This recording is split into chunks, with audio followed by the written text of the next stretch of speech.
Vamos al libro de Apocalipsis capítulo 3 y voy a leer solamente lo que nos toca compartir hoy día. Dice así en el versículo 19, por favor, podemos leer. Yo reprendo y castigo a todos los que amo. Sé pues celoso y arrepiéntete. Y aquí yo estoy a la puerta y llamo. Si alguno oyere mi voz y abre la puerta, entraré a él y cenaré con él y él conmigo. Al que venciere, le daré que se sienta conmigo en mi trono, así como yo he vencido y me he sentado con mi Padre en su trono. El que tiene oído, oiga lo que el Espíritu dice a las iglesias. Aquí, en esta segunda parte del mensaje de Cristo a la iglesia de la Odisea, nos habla aquí directamente en el versículo 19 de la reprensión, y aquí dice del castigo, ¿no? Entonces, si tú entras al internet un poquito o conversas con algunas personas, ¿no?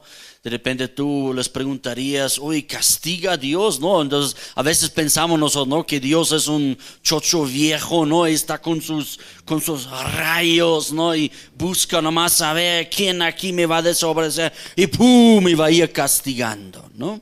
Eso más bien, esta imagen de Dios o de un Dios con rayos en la mano y solamente quiere castigar a las personas, ¿saben? Eso no es de la palabra de Dios. Eso no viene de la Biblia. Eso no viene de la revelación divina de las Sagradas Escrituras. Eso viene directamente de la mitología griega.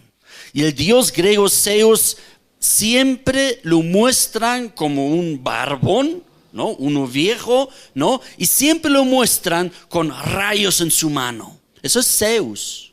Dile a que está a tu lado, tú no tienes por qué creer en Zeus. No somos de la mitología griega, ¿no? Tú no puedes creer en el dios Zeus de los griegos, que es un ídolo, que es una falsedad, que en el mejor de los casos, pues es un demonio, ¿no?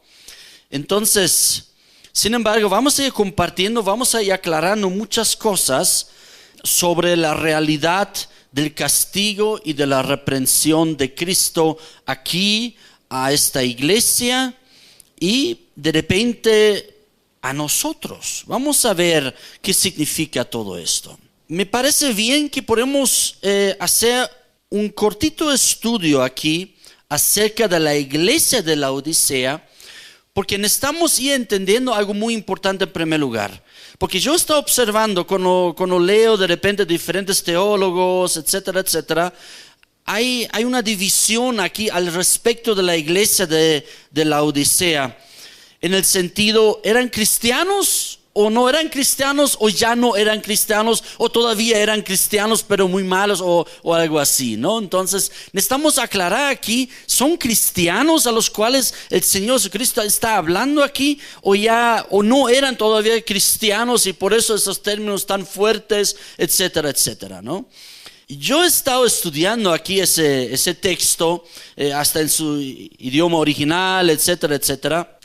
Entonces, mi consideración es que sí eran cristianos, pero como dice la palabra, eran pues cristianos tibios. Tal como dice la palabra, son tibios ustedes, ¿no? Entonces voy a dar aquí algunas razones, 8 puntos aquí tengo extraído del mismo texto aquí de la iglesia de la Odisea, 8 razones porque creo que sí eran cristianos. Ahora, quiero que tú lo consideras, que tú veas si es algo valioso para ti, entonces qué bueno. Y si tú dices, no, para mí no eran cristianos, bueno, entonces no hay que ver qué harás con algunos textos aquí entonces, ¿no? Pero tendrás que dar respuesta a todo lo que yo voy a decir. Yo creo que sí eran cristianos, porque en primer lugar aquí en el versículo 14, dice la palabra de Dios que él estaba escribiendo o él estaba mandando un mensaje en primer lugar al ángel de la iglesia de la Odisea. Entonces, ángel ya sabemos nosotros qué era. Era el pastor principal de esta iglesia. Era un mensajero de Cristo a esta iglesia, ¿no? Y por otro lado, dice aquí a la iglesia, ¿no? Entonces, aquí no dice a la comunidad mundana, sino aquí dice a la iglesia, ¿no? Y en todo ese contexto que hemos observado, aquí la iglesia realmente significa la iglesia que ha sido lavada y ganada y salvada por la sangre de Cristo. Amén. Entonces este es el contexto de la palabra aquí, ángel e iglesia, ¿no? Entonces aquí está hablando claramente del ángel, ¿no? Y la palabra iglesia. Entonces esas son dos razones ya, donde también en el libro de Apocalipsis capítulo 1:20 muestra que los 7 ángeles, no 6 y uno no. ¿Qué representan aquí los ángeles en Apocalipsis 1:20? ¿Se recuerdan que eran las estrellas en las manos de Cristo? ¿No? Las 7 estrellas, dice ahí, son los 7 ángeles, son los 7 pastores ministros de cada iglesia. Y los 7 ángeles, las 7 estrellas, están en la mano de Cristo. No son 6 que están en su mano y uno es falso. ¿Me explico? Sino realmente, evidentemente aquí hay un pastor sobre la iglesia, dentro de la iglesia de Laodicea. Un verdadero ministro de Dios. Tibio a lo mejor también, ¿no? Pero ahí está en las manos de Cristo todavía. Por otro lado, utiliza la palabra iglesia. Y se recuerdan que también hay 7 candeleros y que representan las 7 iglesias. De nuevo, no son 6 candeleros. No, es que uno ya está botado. Uno no es de verdad, uno es de bronce. Hay 7 candeleros de oro, pero uno es de fierro nomás. No dice eso la palabra, sino aún la iglesia de la Odisea tiene su candelero y el Señor Jesucristo está paseando ahí todavía y todavía está de pie este candelero. Y también el ministro, la estrella del mensajero en la iglesia está en la mano de Cristo también, ¿no? Entonces, esos son, creo que 2 fuertes razones de pensar, es una real iglesia. Todavía es una iglesia, todavía no los vomitó. Por eso dice, los voy a vomitar o te vomitaré, como una advertencia, me explico, pero no lo hizo todavía. La tercera razón, eran tibios e indiferentes, ¿no? No eran fríos. La palabra aquí donde dice fríos o calientes es o eres muy apasionado por el Señor Jesucristo o realmente no crees en el Señor Jesucristo porque no eres salvo todavía.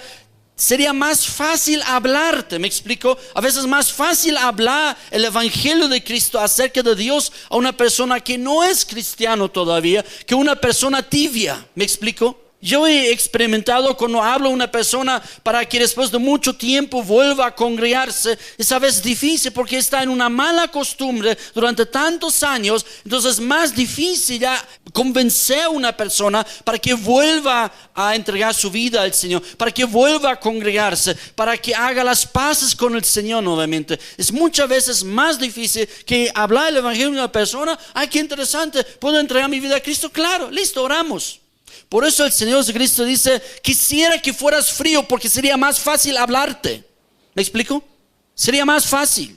Pero como eres tibio, estás ahí como autoconfiado, como conforme, como tibio, como indiferente, ¿no? Es más difícil para los tibios recibir la palabra de Dios, para los indiferentes, porque piensan, pero todo está bien. Yo ya soy salvo. Justamente eso era el problema de la iglesia de la Odisea. Cuarta razón, eran cristianos. Sin embargo, en el verso 17, la sentencia dice que ellos tenían una pésima autoevaluación de sí mismos. No es que no eran cristianos, sino que pensaron acerca de ellos mismos inadecuadamente. Tenían una mala autoevaluación. 5, quinta razón. Aquí en el verso 18, el Señor Jesucristo los invita a ellos con mucho cariño a una completa restauración, al decir: compra de mí oro, compra de mí estas vestiduras blancas, compra de mí este colirio para que tú puedas ver, compra de mí estas ropas, ¿no? Entonces Cristo está aquí hablándoles como amigos, ¿no? Como parte del cuerpo de Cristo, pero que necesitan una completa restauración. Sexta razón, en el versículo 19, el Señor Jesucristo aquí afirma su amor para con ellos. Yo os amo. Y lo interesante es, porque aquí algunos dicen: no, pero Dios ama a todo el mundo, a todos los pecadores. ¿Acaso no dice en Juan 3:16? ¿Qué dice ahí? De tal manera amó Dios ¿a qué? Al mundo, pero Dios ama a todos. Pero ahí es el amor ágape. Es un amor incondicional. Pero aquí no dice ágape. Aquí no dice: yo os amo con amor eterno, con amor incondicional. No está diciendo eso. Aquí dice: todos los que amo. Aquí es la palabra fileo. Es la palabra de amistad. Es la palabra donde realmente hay un amor tierno. No solamente un amor ágape para todos los pecadores, sino aquí el Señor Jesucristo tiene un amor especial para con su iglesia. ¿Se recuerda esa palabra que el Señor Jesucristo dijo? No os llamo más esclavos, sino son ¿qué? Amigos. ¿Se recuerdan eso? No os llamo más esclavos, no os llamo más siervos, dicen nuestras versiones, ¿verdad? No os llamo más siervos o esclavos exactamente, sino ahora ustedes son mis amigos. Entonces, por cierto, el Señor Jesucristo ama a todo el mundo, a todas las personas, sean salvos o no, pero el amor fileo solamente está reservado para sus hijos, para sus discípulos, para ti, para mí, ¿no? Entonces, cuando Él dice que Él ama a la iglesia de Laodicea, entonces está diciendo que son parte de Él. Séptima razón, Cristo los advierte con vomitar de su boca. Eso no tendría sentido si no fueran cristianos. Porque ¿por qué los va a vomitar si ni siquiera son salvos? ¿Me explico? Si no son hijos de Dios, ¿por qué los iba a vomitar? No tiene sentido. Pero está advirtiendo como que todavía están dentro de mí, pero tengan cuidado porque rápidamente puede salir, ¿no? Por su tibieza, ¿no? Es una advertencia. Entonces, además, en el verso 20, habla de la puerta, que Él está a la puerta, ¿se recuerdan? No, Él está tocando, ahí está en la puerta. Eso quiere decir que Cristo los advierte que Él ya está en el exterior, todavía está en la puerta, pero ya está fuera. O sea, como que está a punto de botar el candelero, está a punto de alejarse totalmente de la iglesia de Laodicea. Eso está diciendo el Señor Jesucristo.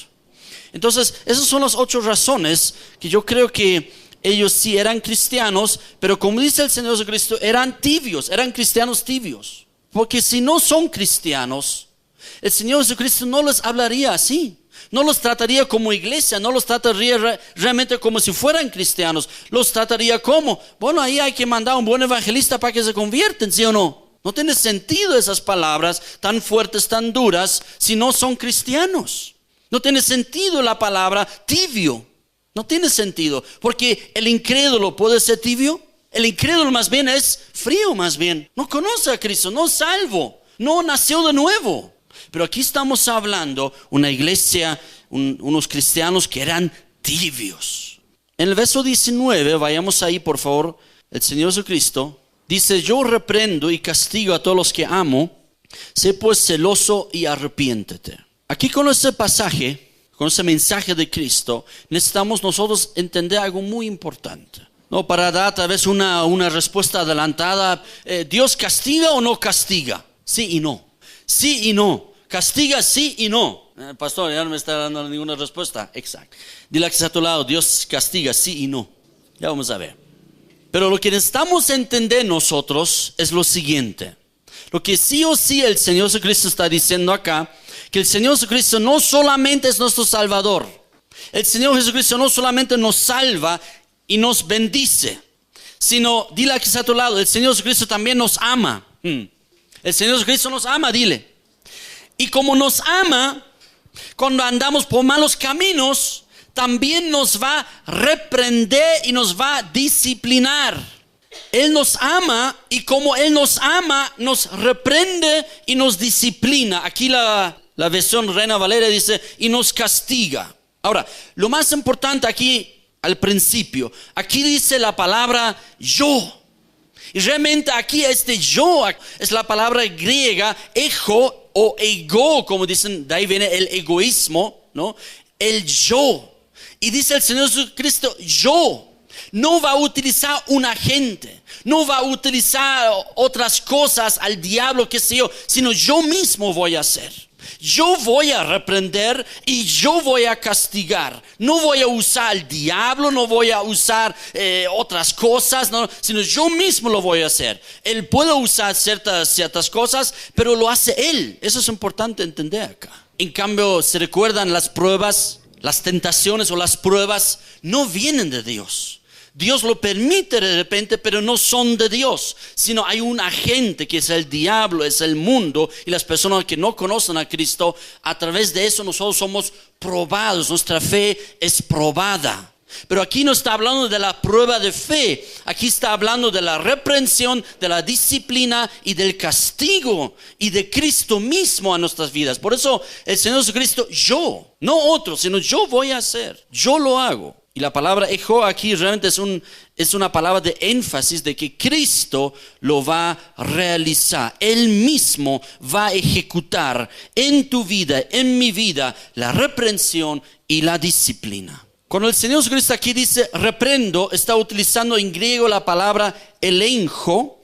Y esa palabra elenjo quiere decir una reprensión, una acusación. ¿Para qué? Para convencer al pecador de su error.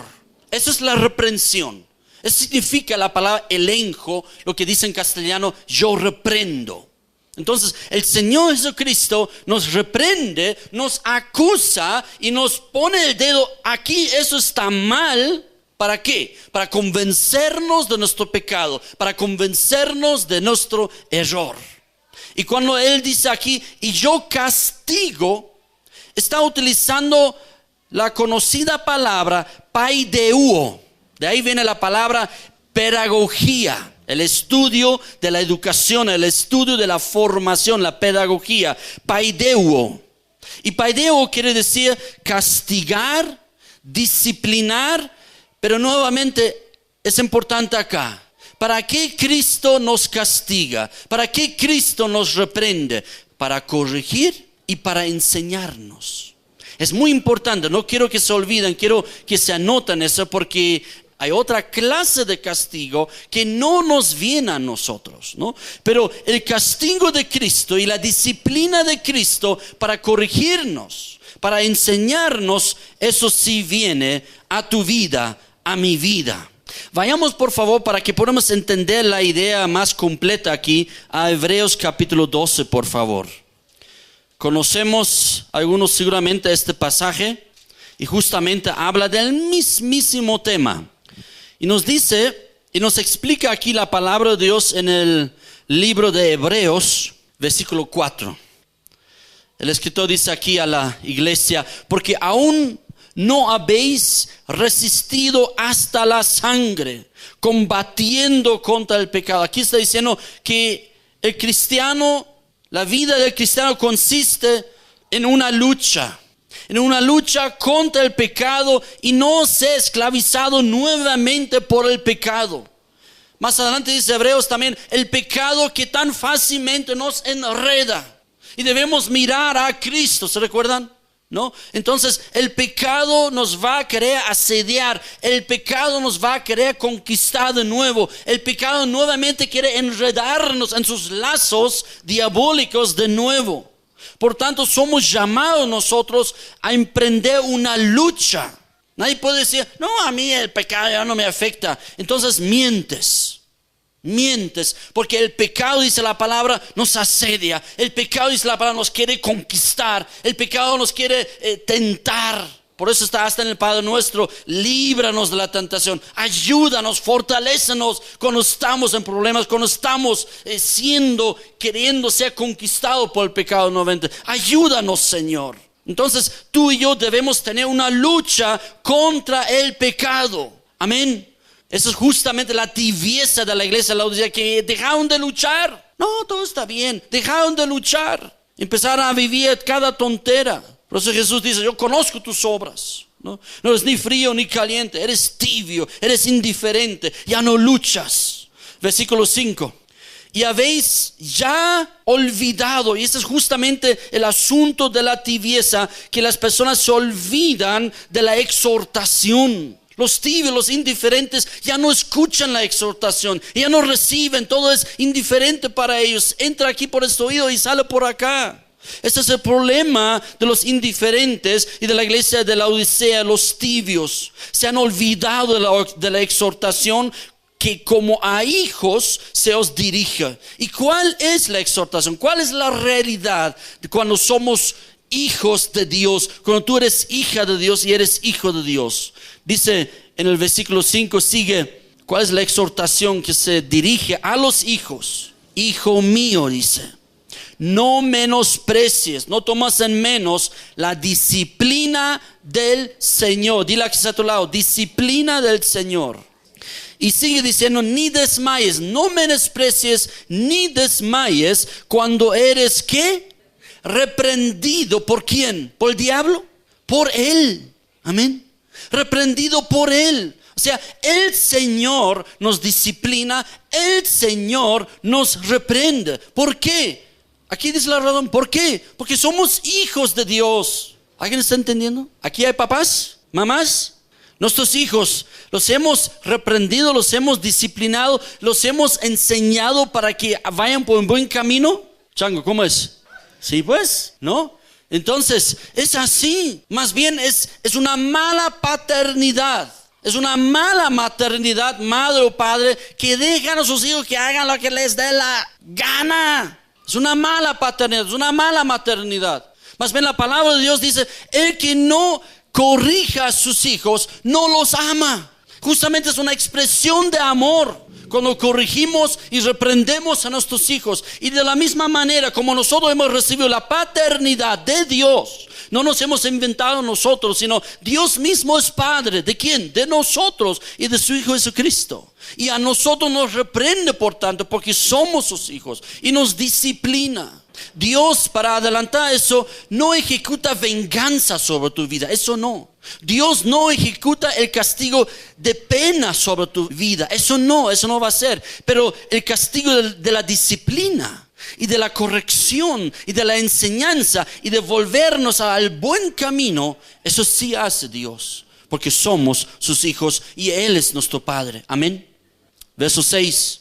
Y sigue insistiendo. Mira lo que dice. Porque el Señor, ¿qué dice aquí? Al que ama. De nuevo, lo mismo dice Jesús, ¿verdad? Yo reprendo y castigo al que amo. Porque el Señor al que ama, ¿qué hace? Lo disciplina y azota. Mira qué palabra fuerte, ¿no? Y realmente es fuerte. A todo el que recibe por hijo. Generalmente en todos los textos que podríamos estudiar y leer, vemos generalmente dos términos. Uno es la palabra que hemos visto, elenjo, ¿no? Es la reprensión, y la palabra paideuo, que es la disciplina o el castigo. Pero aquí utiliza una palabra muy interesante, que es la palabra y azota a todo el que recibe por hijo. Eso significa que a veces, o tal vez muchas veces, la reprensión y la disciplina del Señor no es cosa agradable, sino de repente nos duele. Eso significa la palabra azote, ¿no? Yo creo que es una palabra de alguna manera también ilustrativa acá, para demostrar que la disciplina duele. La disciplina no es algo agradable, ¿no? No creo que el Ezequiel, cuando ha recibido su disciplina, su buena disciplina, no, gracias papá, qué lindo, me agrada, es como tomar helado. No creo, ¿no? Sino los niños de repente lloran, ¿no? Cuando yo le digo de repente, mira, una semana sin computadora. ¿Cómo es? ¿Cómo se siente? Pero ¿qué voy a hacer? Me voy a aburrir y cada cosa, ¿no? Entonces, etcétera, etcétera, ¿no? Entonces, pues, la palabra azota a todo el que recibe. Está implicado que la disciplina del Señor de repente duele, pues, es dolorosa. Y por eso dice en el versículo 7, si soportáis la disciplina, o sea, hay que aprender a soportar. Y eso le he enseñado a Ezequiel también, a la Priscila estamos enseñando. Tiene que soportar el castigo, tiene que soportar la disciplina, tiene que aprender a recibir y ser corregido. Y eso para toda su vida, ¿sí o no? Hay que soportar. Y dice, ¿por qué? Porque Dios os trata como ¿qué? Como a hijos, ¿no? Entonces, porque ¿qué hijo es aquel a quien el padre no disciplina? Todos los hijos de Dios son disciplinados, dice aquí la palabra. Y dice el verso 8, pero si se os deja sin disciplina, o sea, si habría el caso que alguien no es disciplinado por el Señor, dice acá, del cual todos han sido participantes, sin embargo dice, pero todos han recibido la disciplina del Señor, pero si uno no recibiría la disciplina del Señor, ¿qué sería? Entonces sois bastardos y no hijos. Justamente aquí la palabra de Dios dice, justamente los hijos de Dios reciben la disciplina del Señor. Una novena fuerte razón por qué la Odisea era iglesia de Cristo, porque eran hijos de Dios, porque justamente reciben la disciplina y el castigo de Cristo, ¿sí? Porque justamente eso dice acá, que ¿quiénes van a recibir la disciplina del Señor? Pues los hijos. Y los que no reciben la disciplina del Señor, ¿qué dice? Es porque no son hijos, no son hijos. Justamente esa es la razón por qué Dios disciplina. Verso 9 primero. Dice, por otra parte, tuvimos a nuestros padres. Ahora, aquí la palabra de Dios empieza a comparar, como yo lo estoy haciendo también, ¿no? Empieza a comparar la disciplina del Señor, la disciplina de nuestro Dios Padre, con la disciplina de los padres hacia sus hijos aquí en el mundo, en nuestra vida. Dice, por otra parte, tuvimos a nuestros padres terrenales que nos disciplinaban, ¿sí o no? ¿Y qué hacíamos con ellos? ¿Qué dice acá? Y los venerábamos, los honramos porque también debemos hacerlo. Los hijos, aunque han recibido castigo, disciplina y reprensión por parte de sus padres, ¿no? Deben de todas formas venerar a sus padres, deben de todas formas honrar a sus padres. Y un poquito suena aquí como que con cuánta mayor razón debemos nosotros adorar y honrar y al final hasta dar gracias al Señor cuando Él nos reprende y nos castiga, ¿sí o no? Y no está de acuerdo, que Dios, que un ratito recibe pues, soporta pues. ¿Por qué? Porque justamente porque te trata como a hijo. Y dice justamente aquí, ¿por qué no obedeceremos mucho más, mucho mejor al Padre de los Espíritus? ¿Y cuál es la consecuencia? Si soportamos la disciplina del Señor, viviremos. Vamos a tener una vida mejor si nosotros recibimos la disciplina de Dios. Y en el verso 10 nos dice, y aquellos ciertamente por pocos días nos disciplinaban. Claro, papá y mamá disciplinan y castigan a sus hijos por cuánto tiempo. Mientras están en la casa mayormente, ¿no? O mientras sean todavía menos que adolescentes o casi adolescentes, o mientras sean responsables ellos, ¿no? Hasta ahí todavía alguna disciplina, alguna corrección van a recibir. Ese chango sigue recibiendo por si acaso, ¿no? Ahora no golpes, ¿no? A veces están, ay, recibe. No estoy diciendo eso. Eso recibe cocachos, ¿no? No, pero me explico. Todavía necesita en algún momento ser corregido. La Priscila lo mismo, tus hijos lo mismo. Pero no solamente nuestros hijos, tú y yo también. Porque somos hijos de Dios, ¿o no? Somos hijas de Dios, ¿o no? Y necesitamos que nuestro Padre nos disciplina y nos corrige y nos reprende. Yo necesito. ¿Y tú? Mejor sería, ¿no? Mejor aprender, ¿no? Que realmente es vida para nosotros. Mira lo que dice el verso 10. Y aquellos ciertamente por pocos días nos disciplinaban. Ahora, los papás a veces pareciera que lo hacen como les parece. Como a su gusto, disgusto, a veces con enojo, ¿no?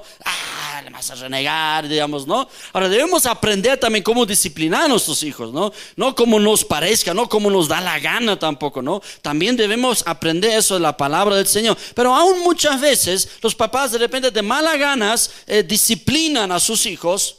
Pero aquí está hablando de Dios, ¿cómo lo hace Él? Pero o sea, Dios, nuestro Señor, para lo que nos es provechoso. O sea, Dios no lo va a hacer de mala gana. Dios no lo va a hacer de un enojo, de una ira. Dios lo va a hacer para que sea vida para nosotros. Dios te va a disciplinar y te va a castigar y te va a reprender para que produzca vida en ti. ¿Y qué más va a producir en ti? Mira lo que dice. Para que participemos ¿de qué? ¿De qué? De su santidad. O sea, es muy necesario que tú y yo seamos reprendidos por el Señor, por nuestro Padre Dios, para que participemos de su vida y de su santidad. Y ahí como que una consolación, ¿no? En el verso 11, realmente nos alegría, ¿no? Por eso los veo un poco preocupados esta mañana, ¿no? Me asustados, ¿no? A ver, dale una sonrisa, aquí está a tu lado, ¿no? Oye, dice, mira lo que dice el verso 11, es verdad, dile a que está a tu lado, es verdad. Es verdad que ninguna disciplina al presente parece ser causa de gozo, sino de tristeza. Pero después, ¿qué va a pasar después? Después da fruto apacible de justicia a los que en ella han sido ejercitados. Lo soportan y lo reciben y aprenden. Yo hoy día doy gracias, cuando era chiquitito, ¿no? ¿Por qué? Digamos, ¿no? Hoy día doy gracias a mi mamá y a mi papá que en su momento me han disciplinado, me han reprendido, pero porque ellos de alguna manera han provocado que yo no sea un maleante de la peor clase. ¿Me explico? ¿Me estoy explicando? ¿Verdad? Entonces yo doy gracias incluso a Dios y lo hice realmente. Gracias mamá, gracias papá, porque me han educado, porque no me han dejado hacer cualquier soncera, sino me han frenado, me han puesto un freno, me han puesto un bloque ahí. No, eso no vas a hacer, punto. En este momento no parece de alegría, pero luego da fruto. Amén. Entonces, que les sirva a ustedes para la educación a sus hijos, pero también para nosotros, que recibimos también de Dios. Recibimos también reprensión de Dios en nuestras vidas. Ahora, voy a aclarar eso, lo que dije al comienzo. Dios nos castiga y les dije sí y no. Ahora tenemos un problema en nuestro idioma castellano porque tenemos obviamente, hay un diccionario de la Real Academia Española que nos explica la palabra de repente castigo, ¿no? El castigar, el castigo. Ahora yo lo he desglosado un poquito lo que dice la Real Academia Española en dos clases de castigo. Hay una clase de castigo que no se aplica en tu vida porque eres hijo de Dios. Más bien es una clase de castigo que será aplicado para los que no han entregado sus vidas a Cristo. Los incrédulos, los que han dejado a un lado el sacrificio de Cristo. Ellos recibirán la primera clase de castigo. Pero la segunda clase de castigo, ya lo voy a explicar qué es. La segunda clase de castigo sí recibimos más bien nosotros como hijos de Dios, pero no ellos. Ellos no. Entonces bien marcado entre las dos clases de castigo. Ahora, explica la Real Academia Española dos clases de castigo. Una clase de castigo lo he llamado castigo de venganza. Castigo de venganza. La Real Academia Española en su primer punto, en su primera explicación, explica que castigo significa la pena por un delito. El castigo por un delito, pero en el sentido de pena y de venganza. ¿No? Que tú has hecho algo mal y ahora sufres y vas a sufrir, vas a ver. ¿No? Ese es el castigo de venganza, ¿no? Pero este castigo de venganza no viene sobre los hijos de Dios, pero sí sobre los hijos de ira, como dice Efesios. Hay hijos de ira que no obedecen al Señor Jesucristo, que no les interesa que Cristo haya muerto por ellos. Y ellos recibirán la ira de Dios y la venganza de Dios y la pena de Dios, es decir, el infierno, ¿sí o no? El castigo eterno. Isaías 53, verso 5 dice: mas el herido fue, ¿por qué? Cristo, ¿por qué fue herido? ¿Por qué fue muerto en la cruz? Por nuestras rebeliones, por mis pecados, por mis iniquidades, Él fue herido, molido por mis rebeliones, molido por mis pecados. Y ahí está, el castigo, es el castigo de venganza y de la ira, ¿no? El castigo de nuestra paz fue sobre Él, y por su llaga fuimos nosotros curados. Esa es la primera clase de castigo que no se aplica a los hijos de Dios. ¿Me estoy explicando bien? Ese castigo de venganza y de pena y de dolor, eso no viene a los hijos de Dios. Eso más bien vino sobre el Señor Jesucristo. Él ha llevado ese castigo de pena en tu lugar, en nuestro lugar, en mi lugar. Amén. Nosotros no seremos castigados por venganza ni por castigo de pena. Pero hay otra clase de castigo que también habla la Real Academia Española. En el punto 4, no sé si ustedes entran ahí un diccionario, en el punto 4 nos da el castigo de lo que Cristo se refiere justamente. Solamente está en desuso en castellano, por eso a veces tenemos problemas cuando alguien dice Dios castiga, ¿no? Pero ¿en qué manera castiga? Eso hay que preguntar, ¿no? ¿De venganza sobre nosotros? No. Pero de reprensión y de corrección, sí. Y justamente la Real Academia Española da el significado antiguo, por eso dice antiguo, de la palabra castigo, que significa reprensión para corrección. Es el castigo de corrección. Y eso participamos nosotros más bien porque somos hijos de Dios. Amén. Vayamos a Proverbios capítulo 3, por favor. Proverbios capítulo 3, versículo 11. No menosprecies, hijo mío, el castigo de Jehová. Ya sabes cuál castigo es eso. Si dice hijo mío, ¿cuál castigo es? ¿De venganza o de corrección? De corrección. Entonces no menosprecies, hijo mío, porque es el Hijo de Dios, el castigo de Jehová. Ni te fatigues de su corrección. Verso 12. Porque Jehová al que ama castiga, como el Padre al Hijo, a quien quiere, ¿no? Entonces es la segunda clase de castigo que se aplica a los hijos de Dios, no de venganza ni de pena, sino de corrección y de reprensión. Por eso las versiones más modernas no utilizan ya la palabra castigo, porque está en desuso ya para eso, ¿no? Utilizan la palabra disciplina, ¿no? Si tú entras a la Biblia de las Américas, por ejemplo, o una Reina Valera actualizada, o la 95, la 2000, o la 2017, no sé si exista, ¿no? Ahí de repente se utiliza ya no la palabra yo castigo, sino yo disciplino. Vayamos al propósito de la disciplina. Vayamos al versículo 20 en Apocalipsis capítulo 3. He querido explicarlo así más a fondo, porque veo que existe confusión en el pueblo de Dios en esto, ¿no? Porque a veces dicen, no, Dios no castiga, y Dios, no, pero aquí dice, mira, ¿no? Entonces, como que no hay entendimiento, y busco con esto traer entendimiento a la iglesia. El castigo de venganza, más bien para los hijos de ira, y el castigo de corrección para los hijos de Dios. Bien, pero ¿cuál es el propósito de que Cristo nos disciplina y nos reprende?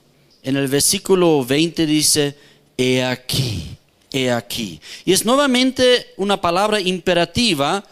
Exactamente dice aquí, mira, observa, estés atento. ¿Y qué está diciendo que debemos mirar? Dice, yo estoy a la puerta y llamo, todavía estoy llamando.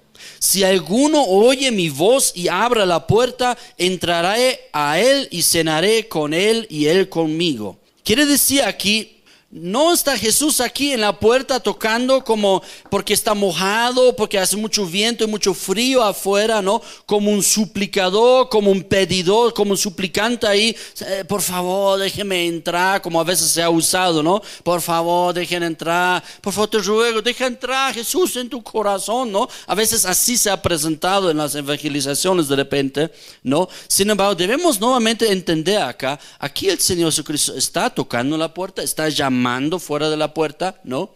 Pero ¿quién es Él? Él ya se ha presentado. Es el Señor de señores. Es el Rey de reyes. Amén.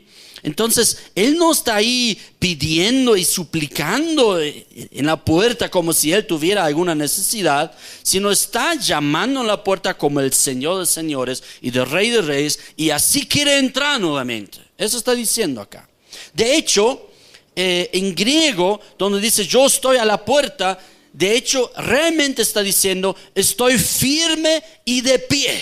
Estoy firme y de pie. Y estoy frente a tu puerta aún. Ahí estoy todavía. Y ahora dice, y el que oye. ¿Qué es oír? Y el que abre la puerta. ¿Qué es abrir la puerta? En el verso 19 ya lo ha explicado el Señor Jesucristo. ¿Qué es oír? Sé pues celoso. Eso es escuchar. De repente donde Dios quiere provocar fervor y celo en nosotros, sacarnos de la tibieza, sacarnos de la indiferencia y provocar este celo en ti y en mí, este fervor para buscar al Señor, este fervor para escuchar al Señor, este fervor para servirle y para conocerlo, el que oye. Y celoso quiere decir que tú puedes saber con claridad lo que debes querer en la vida y que tú celosamente debes impulsar el propósito de Dios en tu vida. No puedes andar cristianamente así indiferente, medio tibio. No, yo soy cristiano. No puedes andar así. El cristiano debe andar con fervor. El cristiano debe andar celosamente. Debe buscar al Señor, debe leer la palabra del Señor, debe congregarse, debe ir a la iglesia en casa, debe hablar a los demás, debe invitar a los demás, debe realmente servir al Señor con fervor y con celo. Eso es el cristiano caliente, ¿sí o no? ¿Entendemos eso? Pero el tibio, ¿cómo es? No, bien nomás, no, está todo bien, tranquilo, ¿no? Eso es el cristiano tibio. ¿Y qué es abrir la puerta? Luego dice, después de ser pues celoso, dice, y arrepiéntete. Abrir la puerta es justamente la señal del arrepentimiento. Yo quiero, Señor, que tú vuelvas a entrar en mi vida. Yo quiero, Señor, que tú vuelvas a tocar mi vida. Yo quiero, Señor, que tú realmente sigas trabajando en mi vida. Y a partir de hoy día voy a recibir la reprensión y la disciplina, la corrección, porque quiero ser un hijo agradable para ti. Quiero servirte, Señor. Ya no quiero andar en mis andanzas, sino quiero seguirte a ti, Cristo. Quiero andar por el camino que tú has trazado para mí. El arrepentimiento es la persona que sale de su indiferencia, sale de su tibieza y está dispuesto a cambiar totalmente su vida y esforzarse para ello. Eso es el que abre la puerta. ¿Y qué promete hermosamente aquí el Señor Jesucristo? ¿Qué promete Él? Si tú oyes, si eres celoso y realmente aplicas el fervor en tu vida, si tú abres la puerta y te arrepientas, ¿qué dice Jesús? Voy a entrar y voy a cenar contigo y tú conmigo. ¿Saben?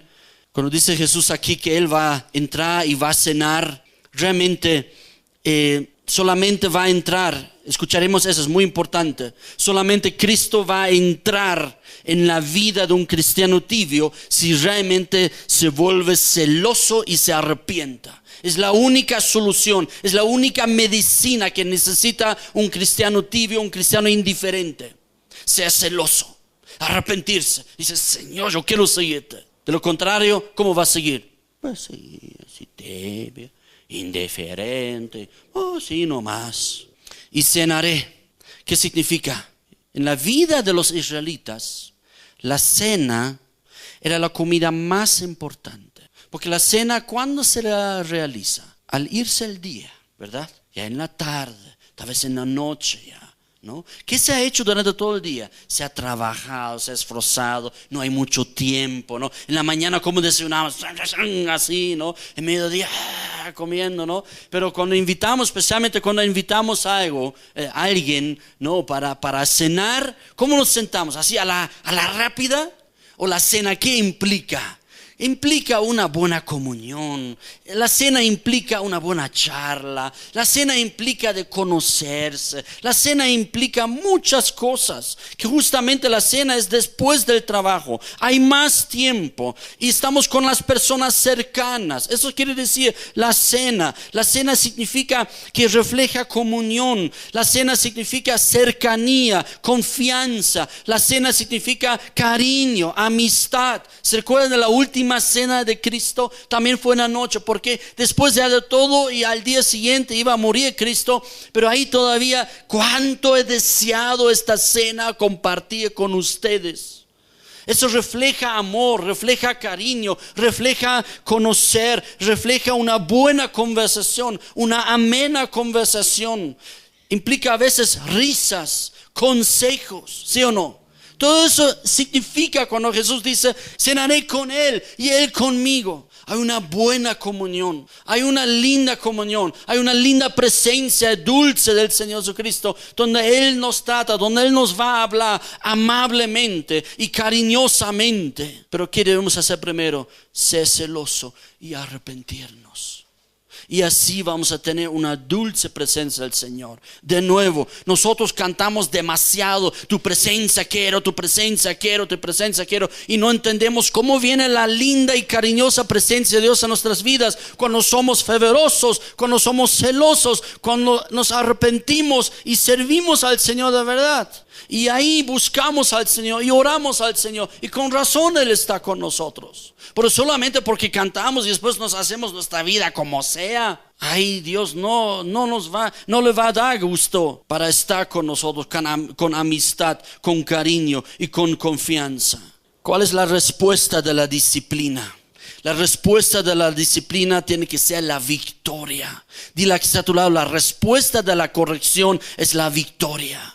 Eso tiene que venir después de la disciplina. Tiene que haber un mejoramiento. Después de ser celoso, después de ser realmente arrepentido, viene la victoria. Amén.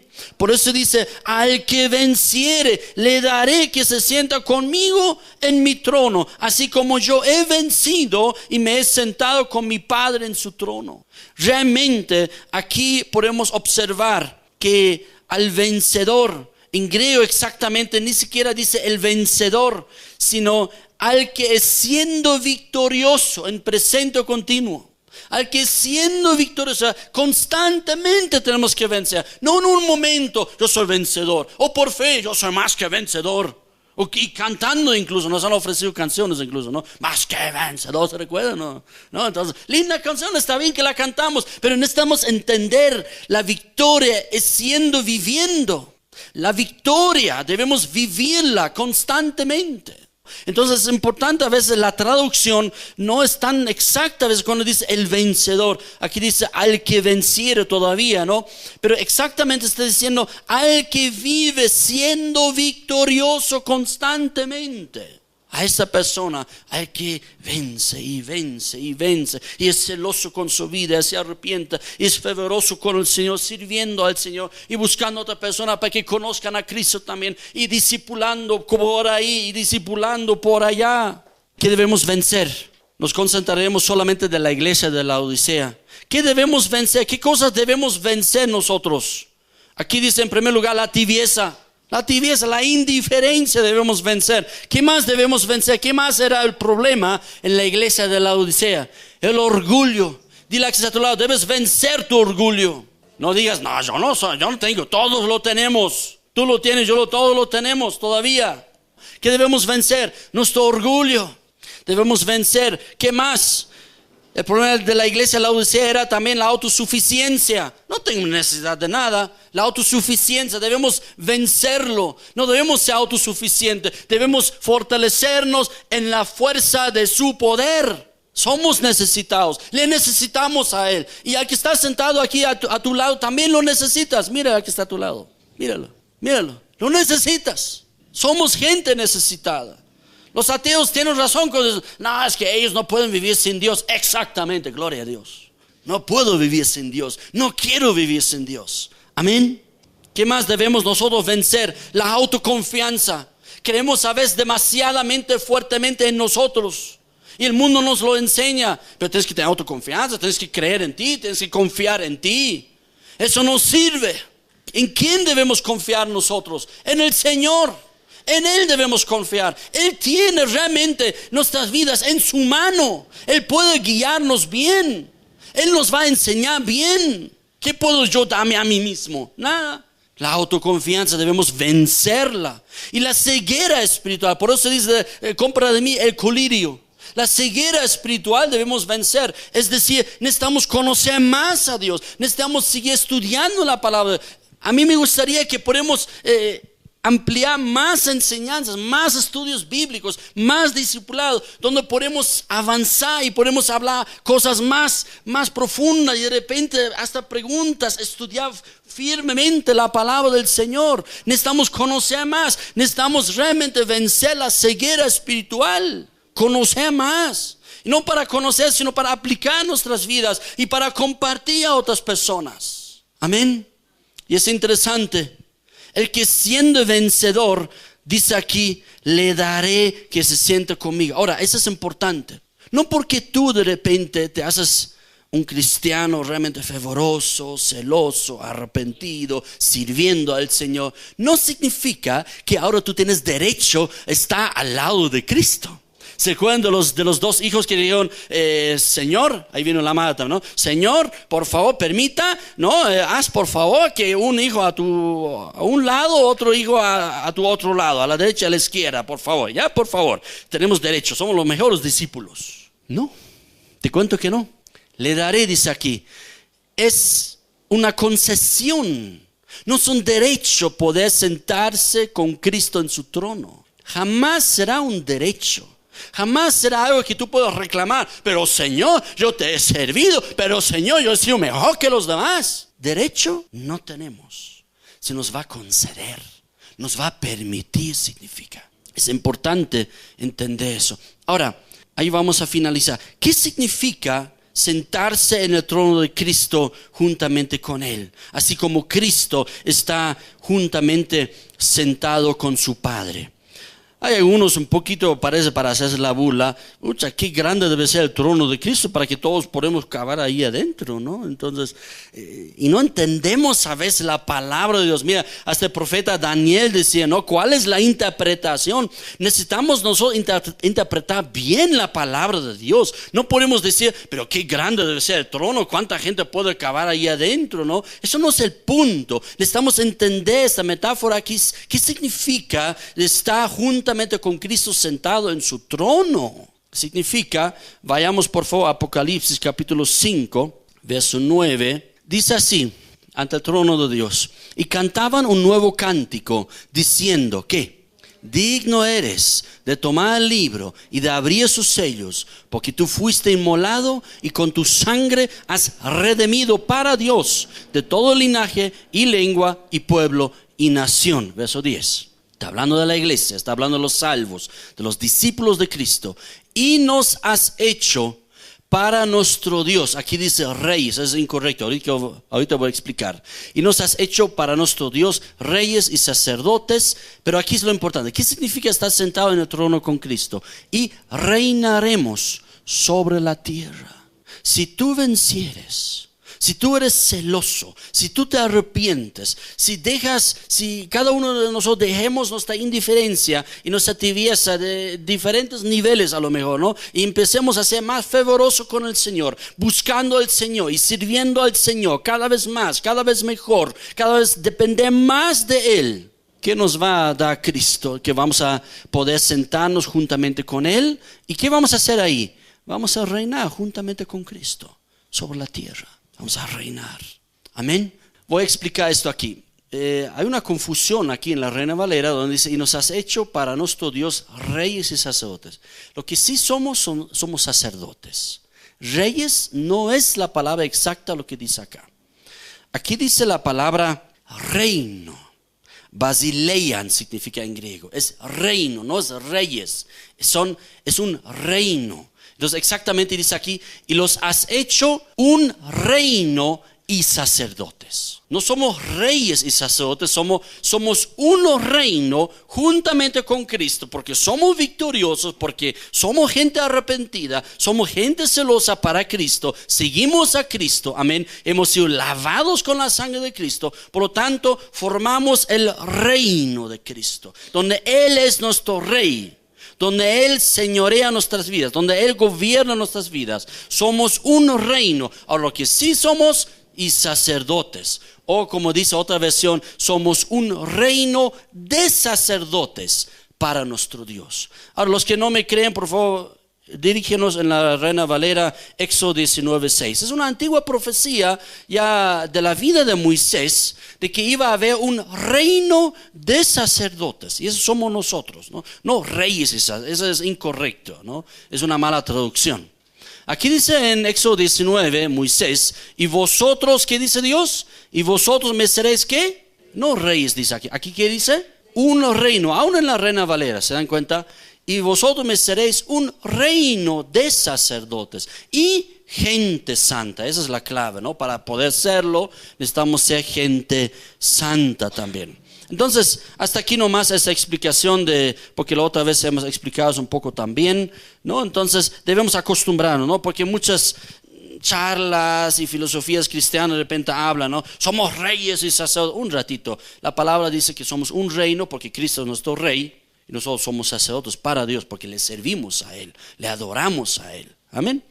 Entonces, otro momento tal vez más explicación al respecto. Pero aquí dice luego en Apocalipsis 24, por favor. Capítulo 20, versículo 4. ¿En qué momento vamos a reinar con Cristo? Dile a tu lado, en 2 momentos. En 2 momentos vamos a reinar con Cristo. En 2 épocas. En primer lugar, la primera época será, dice Apocalipsis 20, verso 4, y vi tronos y se sentaron sobre ellos los que recibieron facultad de juzgar. Y vi, ahí es justamente, reinar con Cristo, señorear, gobernar con Cristo. Pero Cristo es nuestro rey, ¿verdad? Y vi a las almas de los decapitados por causa del testimonio de Jesús y por la palabra de Dios, los que no habían adorado a la bestia, los que no habían adorado, ni a su imagen, y que no recibieron la marca en sus frentes, ni en sus manos.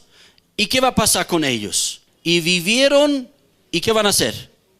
Y reinaron con Cristo, ¿por cuánto tiempo? 1000 años, lo que comúnmente llamamos el milenio, ¿no? Entonces, la primera época que tú y yo vamos a reinar juntamente con Cristo es en el milenio, por 1000 años, ¿no? Ahora no vamos a entrar más en las complicaciones, en los amilenialistas, postmilenistas, premilenistas, eso no vamos a entrar ahorita, ¿no? Simplemente tomar el hecho que hay 1000 años y vamos a reinar con Cristo. Pero hay una segunda etapa, hay una segunda época en la cual también vamos a reinar con Cristo. Dice Apocalipsis 22, verso 3. Y eso justamente se refiere al profeta Daniel, lo que hemos leído al comienzo, Daniel 7. Y no habrá más maldición, y el trono de Dios y del Cordero estará en ella, y sus siervos le servirán. Verso 4. Y verán su rostro, y su nombre estará en sus frentes. Verso 5.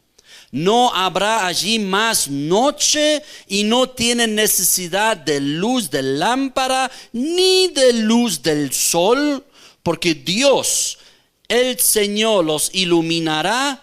Y miren lo que dice. ¿Qué vamos a hacer? Y reinarán por los siglos de los siglos. Daniel dice eternamente, ¿no? Entonces, los que son celosos, los que se arrepientan, los que van viviendo victoriosamente en Cristo y realmente viven con el Señor cada día, sirviéndole a Él y hablando a los demás también de Cristo, entonces vamos a ser victoriosos y vamos a ser sentados en el trono de Cristo, así como Él ha vencido y se ha sentado en el trono juntamente con su Padre. Amén. Verso 22 nuevamente dice: el que tiene oído, oiga lo que el Espíritu dice a las iglesias. Lo que el Espíritu dice a las iglesias para hoy. Y mejor tal vez a nuestra iglesia, ¿no? Porque yo creo que es importante, ¿no? A veces, no, esta iglesia, esta tal. Allá conozco una iglesia, son unos terribles, ¿no? Ellos, ¿no? Ahí debería ir pastor, ¿no?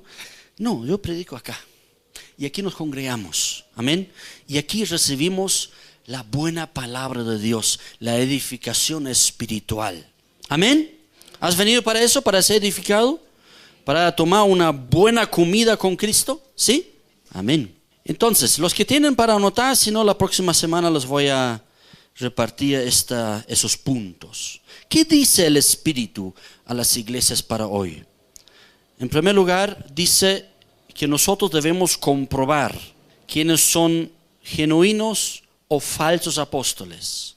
Debemos comprobar quiénes son genuinos o falsos profetas. No creo que simplemente es muy simplista decir no existen, ¿no? Como algunos hacen, ¿no? Yo creo que la palabra de Dios nos insta de comprobar quién es de verdad apóstol, quién es de verdad profeta y quién no lo es. Y por otro lado, y eso tiene que ver mucho también con la Odisea, necesitamos nosotros también volver a un genuino amor hacia nuestro Señor Jesucristo. En otras palabras, necesitamos crecer en nuestro amor hacia Cristo. Eso es lo que dice el Espíritu a la iglesia. Segundo, la palabra del Espíritu Santo a nuestra iglesia es que cuando tienes dificultades, cuando hay tribulación, cuando hay cosas difíciles, debemos aprender juntamente con Cristo ser vencedores, ser triunfantes en medio de la dificultad. Hasta el Señor Jesucristo dijo, sean fiel aún hasta la muerte. 3. Necesitamos nosotros ser fieles a Cristo. Y debemos nosotros descubrir y rechazar, más que todo rechazar las falsas doctrinas.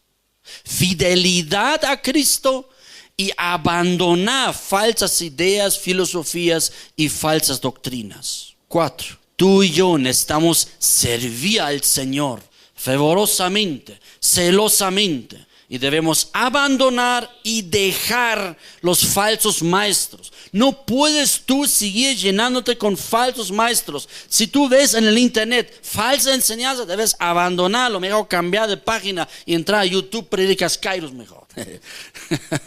¿No? O de repente en la tele o en la radio o de repente hay campañas, ¿no? Vienen gente del exterior, ¿no?